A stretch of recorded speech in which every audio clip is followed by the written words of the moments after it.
Throughout history, few works have shaped our understanding of civilization, power, and society as profoundly as Ibn Khaldun's Muqaddimah, known in English as the Introduction. Written in the 14th century, this monumental text stands as one of the earliest and most sophisticated attempts to analyze history, not just as a series of events, but as a science governed by patterns, cycles, and laws. In this summary, we will explore Ibn Khaldun's groundbreaking ideas about the rise and fall of civilizations, the nature of human society, and the forces that shape politics, economics, and culture. His insights into social cohesion, leadership, and the dynamics of power remain strikingly relevant today, more than 6 centuries after he first wrote them. So, stay with us as we journey into the mind of one of the greatest thinkers of all time, uncovering lessons from the past that continue to echo in our present. And if you enjoy deep dives into books that shaped the world, don't forget to like this video, subscribe to the channel, and share it with others who love exploring big ideas. Chapter 1: Human Civilization and Social Organization. Ibn Khaldun begins the Muqaddimah by establishing what he calls the science of human society, or ilm al-umran. For him, human beings are inherently social creatures, and civilization itself is the natural product of this social existence. No individual, no matter how strong or capable, can survive alone. People require cooperation to secure the necessities of life: food, shelter, protection, and this necessity gives birth to organized communities. In this opening framework, Ibn Khaldun rejects the idea that society is a random or accidental phenomenon. Instead, he insists that human civilization follows patterns, and these patterns can be studied scientifically. Just as the natural sciences study the laws of the physical world, Ibn Khaldun sought to uncover the laws that govern social and political life. This is what makes his work so revolutionary. He does not see history as a mere collection of stories, but as a field governed by causes, effects, and recurring dynamics. A central concept he introduces early on is social cohesion, or ʿAsabiyyah. This refers to the bond that unites people into groups, whether tribes, families, or nations. Ibn Khaldun argues that strong social cohesion is the foundation of every civilization. It allows people to cooperate, endure hardships, and build collective power. Without ʿAsabiyyah, no state or society can flourish for long. He also highlights the dual nature of human existence. On one hand, humans are weak and dependent on others. On the other, they possess reason and intelligence, which allow them to create tools, institutions, and systems that ensure survival and progress. This balance between weakness and ingenuity explains why humans have built such diverse and complex civilizations throughout history. What stands out in this first chapter is Ibn Khaldun's scientific and systematic approach. He is not content with describing what happened in the past. He wants to explain why societies rise and fall, why some flourish while others collapse. For him, history is not random. It is governed by discoverable laws, and through understanding these laws, humanity can better understand itself. This chapter sets the stage for everything that follows in the Muqaddimah. By grounding his work in the nature of human society, Ibn Khaldun establishes a foundation for his sweeping analysis of politics, economics, culture, and the cyclical nature of civilizations. Chapter 2: The Power of ʿAsabiyyah and the Rise of Dynasties. In the second stage of his analysis, Ibn Khaldun dives deeper into the concept of ʿAsabiyyah, the glue that binds communities together, and the very engine that drives the rise of dynasties and empires. He argues that no political power, no matter how mighty it may appear, can come into existence without a strong sense of solidarity among its members. For Ibn Khaldun, ʿAsabiyyah is strongest in small, close-knit groups, such as tribes or clans. These groups, often forged by hardship and a life of struggle, develop bonds of loyalty and mutual support that allow them to challenge larger but more fragmented societies. Over time, when their cohesion is strong enough, they overthrow existing rulers and establish new dynasties. Once in power, however, these groups face a new challenge: the gradual weakening of their original ʿAsabiyyah. The luxuries of urban life, wealth, and comfort begin to erode the spirit of unity that had once made them powerful. Instead of enduring hardships together, members of the ruling group now indulge in ease and privilege. Loyalty and sacrifice give way to individualism and competition for power. Ibn Khaldun brilliantly observes that this is the cycle of dynasties. 1. A group with strong ʿAsabiyyah rises from the margins, conquering established powers. 2. They build a state, enforce authority, and enjoy prosperity. 3. Over time, wealth and luxury weaken their solidarity. 4. The dynasty enters a phase of decline, becoming vulnerable. 5. Eventually, they are replaced by another group whose ʿAsabiyyah is stronger. This cyclical model of history was revolutionary for its time. Instead of viewing dynasties as destined to last forever, Ibn Khaldun saw them as organisms with natural lifespans, rising, flourishing, and ultimately falling. In this sense, history for him is not linear, but repetitive, shaped by recurring patterns of social cohesion, power, and decay. What is striking about his theory is how universal it feels. Even though he wrote in the 14th century, the cycle of power he describes resonates with countless examples in world history, from the Roman Empire to modern nation-states. His insight into the relationship between unity, power, and decay offers a timeless lens through which to view human political life. Through this analysis, Ibn Khaldun lays the groundwork for understanding the dynamics of authority and leadership, showing that no society can remain strong unless it preserves its sense of shared purpose and solidarity. Chapter 3: Economy, Prosperity, and the Seeds of Decline. After establishing the central role of ʿAsabiyyah in the birth and growth of dynasties, Ibn Khaldun turns his attention to another essential force that shapes the destiny of civilizations: economic life and prosperity. He recognizes that no state can endure without resources, trade, and the productive activities that sustain its population. In this, he anticipates modern economic theories, placing labor at the heart of value creation centuries before thinkers like Adam Smith and Karl Marx. As dynasties grow stronger, their economies expand, cities flourish, markets become vibrant, and cultural achievements multiply. Prosperity, however, carries with it an inherent danger.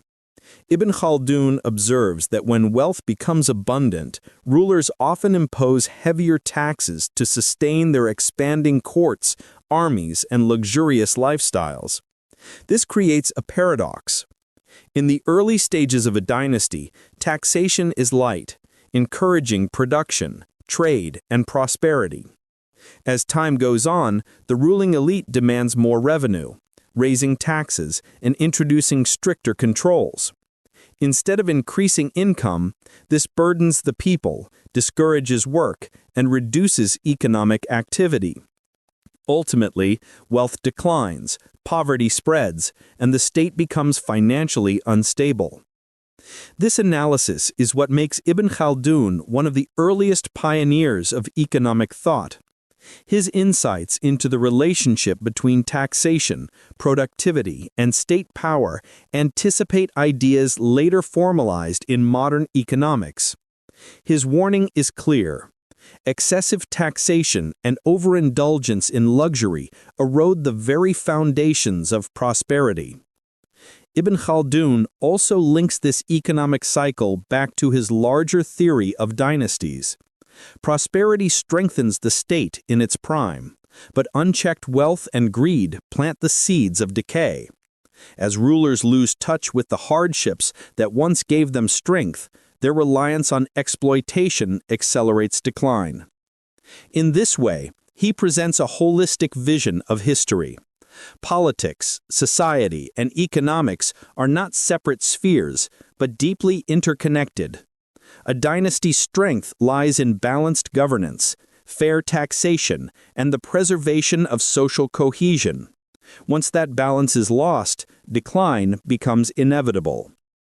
This chapter reinforces Ibn Khaldun's brilliance, not only as a historian, but also as a founding figure of social and economic sciences centuries ahead of his time. Chapter 4: Knowledge, Culture, and the Flourishing of Civilization. In the fourth stage of his grand analysis, Ibn Khaldun shifts focus from political power and economics to another vital pillar of civilization: knowledge and culture. For him, the greatness of a society is not measured solely by its wealth or its armies, but the intellectual and artistic achievements that define its identity and legacy. Ibn Khaldun argues that as dynasties consolidate power and generate prosperity, they create the conditions for the flourishing of science, philosophy, literature, and the arts. Once basic survival needs are secured and economic life becomes stable, human beings naturally turn their attention to higher pursuits: education, refinement, and creativity. He highlights a progression. 1. In the early stages of a state, energy is consumed by survival, conquest, and governance. 2. As stability grows, cultural life blossoms, schools are established, scholarship advances, and the sciences expand. 3. This intellectual flowering is often the high point of a civilization, leaving behind works of philosophy, architecture, and literature that endure long after political power fades. Ibn Khaldun was particularly interested in how knowledge is transmitted across generations. He recognized that learning is cumulative. Each generation builds upon the discoveries and insights of those who came before. However, he also noted that when dynasties decline and resources shrink, education suffers, and with it, the intellectual vitality of society. He drew attention to the distinction between practical sciences, such as medicine, engineering, and agriculture, and theoretical sciences, such as philosophy and theology. Both, in his view, are essential to the life of a civilization. Practical sciences ensure material survival and progress, while theoretical sciences provide meaning, moral direction, and intellectual sophistication. A particularly fascinating aspect of Ibn Khaldun's thought is his awareness of the global flow of knowledge. He saw how ideas moved across civilizations, from Greece to the Islamic world and from there to Europe, forming a continuous chain of intellectual exchange. This shows his vision was not parochial, but universal. Knowledge belongs to humanity as a whole. Yet just as with politics and economics, Ibn Khaldun warns that intellectual and cultural life is not immune to decline. When rulers neglect learning, when scholars lose support, or when societies become consumed by luxury and distraction, knowledge weakens. The cultural achievements that once symbolized greatness begin to fade, marking the onset of decline. Through this chapter, Ibn Khaldun highlights the central role of culture in sustaining civilization. Political power and economic wealth may rise and fall, but the intellectual and artistic heritage of a society often endures as its most lasting contribution to humanity. Chapter 5: Religion, Morality, and the Spiritual Foundations of Society. Ibn Khaldun now turns his attention to one of the most powerful forces in shaping civilizations: religion and morality.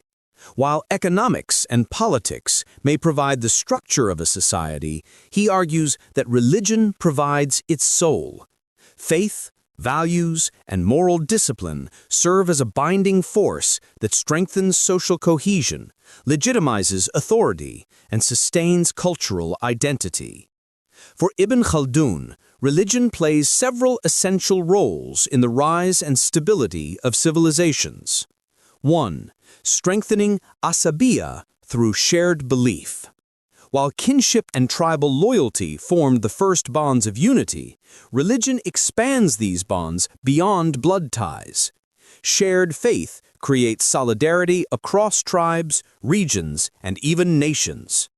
For example, the rise of Islam transformed scattered Arab tribes into a unified force with a common purpose, enabling them to build one of history's greatest civilizations.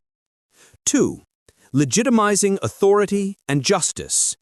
Political authority, Ibn Khaldun notes, is always more stable when grounded in religious legitimacy. A ruler who governs not merely by force, but with the moral and spiritual backing of religion, commands deeper loyalty. Religion restrains rulers from tyranny and subjects from rebellion, offering a moral compass for governance. 3. Instilling discipline and moral order. Societies, he argues, cannot thrive without moral foundations.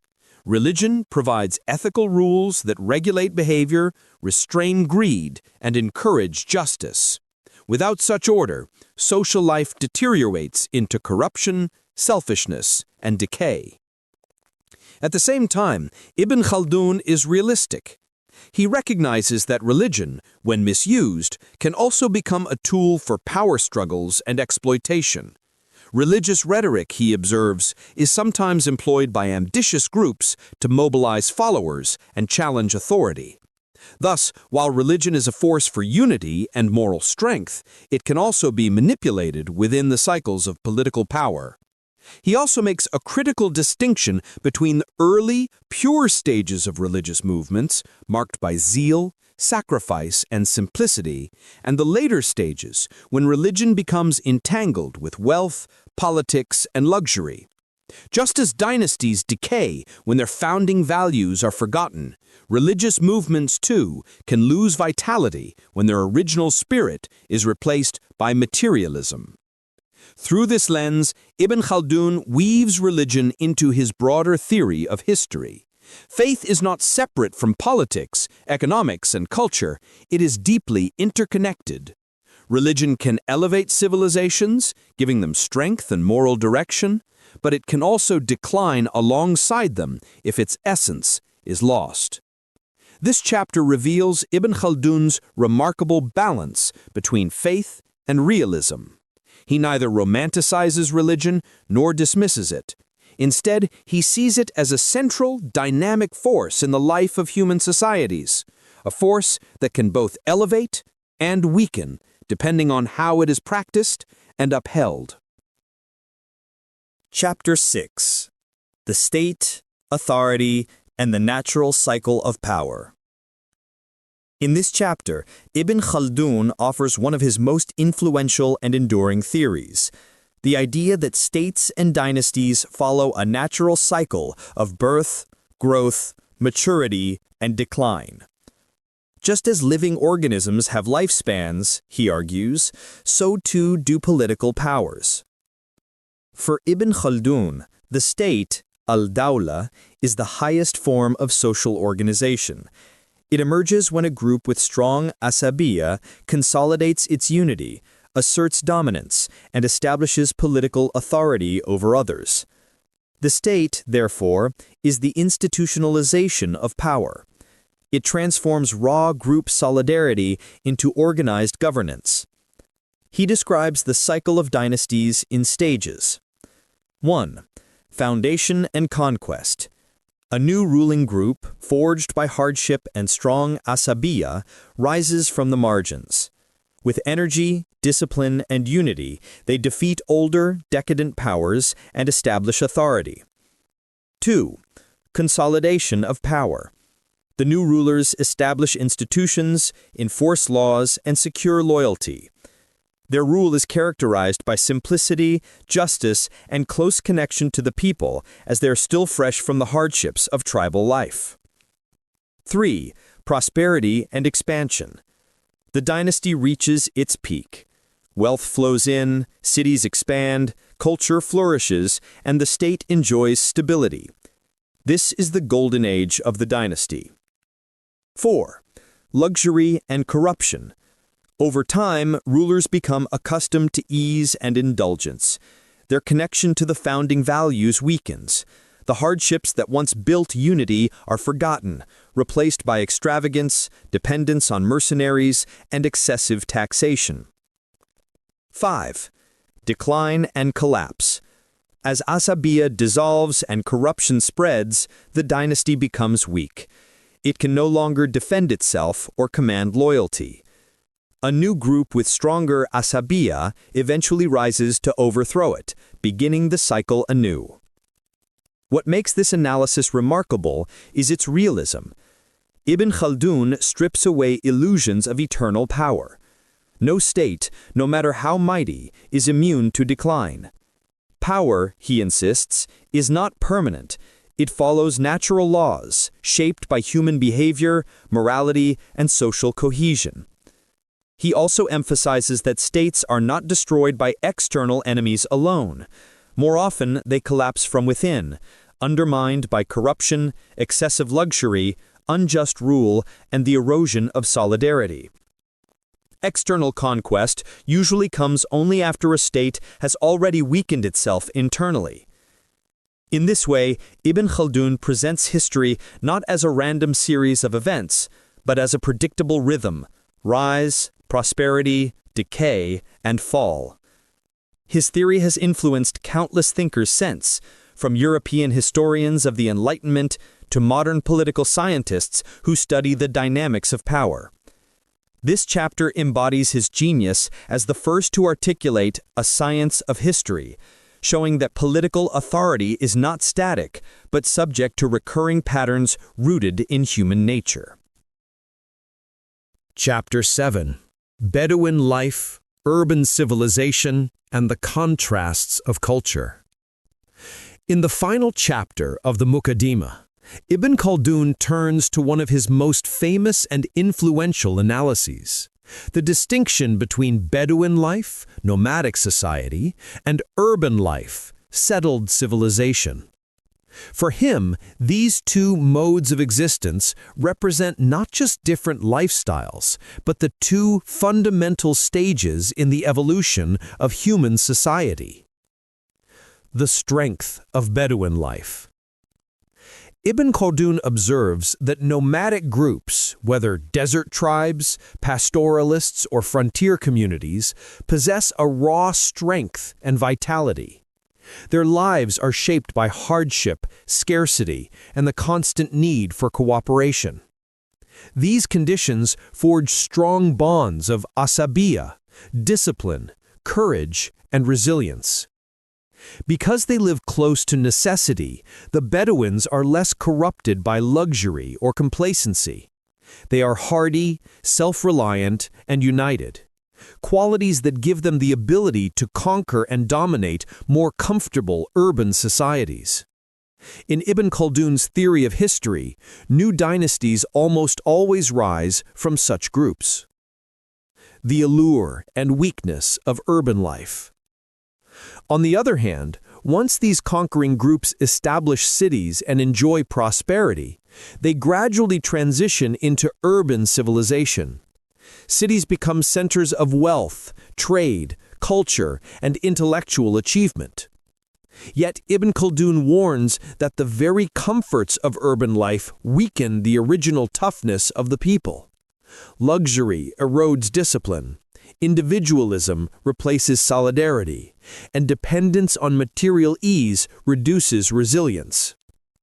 Over generations, this shift drains the vitality of urban societies, leaving them vulnerable to fresh waves of Bedouin conquest. The cyclical balance. Here, Ibn Khaldun presents a fascinating paradox. Civilization depends on both the raw strength of nomadic life and the refinement of urban life. The Bedouins provide the energy and cohesion that create dynasties, while cities provide the wealth and culture that define civilization. But urban luxury eventually weakens society, setting the stage for decline and the return of Bedouin vigor. This contrast between the toughness of the periphery and the fragility of the center is central to Ibn Khaldun's vision of history. It is not merely a story of progress, but of cycles. Societies rise from simplicity to complexity, from strength to luxury, and eventually to decay. A universal lesson. What makes this final chapter so powerful is its timeless relevance. Ibn Khaldun's distinction between Bedouin life and urban life is not just about medieval North Africa or Arabia. It is a universal model of how power, culture, and society interact. His insights can be applied to empires across history, from Rome to modern states, where the tension between discipline and decadence continues to shape political destiny. In closing this chapter, Ibn Khaldun reinforces his vision of history as a science governed by patterns. By analyzing the interplay of social cohesion, economics, politics, religion, and culture, he sought to uncover the deep structures that explain why civilizations rise, flourish, and fall. Conclusion. The timeless vision of Ibn Khaldun. Ibn Khaldun's Muqaddimah is far more than a historical introduction. It is a profound meditation on the forces that shape human societies. By weaving together politics, economics, religion, culture, and morality, he laid the groundwork for what we might call the first true science of civilization. His theory of ʿAsabiyyah revealed the hidden glue of social cohesion. His analysis of dynastic cycles showed that power is never permanent, but subject to predictable rhythms of rise and fall. His economic insights into taxation and prosperity anticipated modern economics, while his reflections on religion, culture, and the contrast between Bedouin toughness and urban luxury captured the very heart of human history. What makes Ibn Khaldun extraordinary is the timelessness of his vision. Though he wrote in the 14th century, his ideas continued to resonate today in a world where nations rise and fall, economies prosper and decline, and cultures wrestle with the balance between strength and decadence. Reading the Muqaddimah is not simply an exploration of the past, it is an invitation to reflect on the present and the future. It reminds us that history is not random, but patterned, and that the choices societies make, whether in unity, justice, or morality, determine their destiny. If you found this summary enlightening, don't forget to like this video, subscribe to the channel, and share it with others who are passionate about history, philosophy, and great ideas. Together, we can keep the wisdom of thinkers like Ibn Khaldun alive and relevant for generations to come.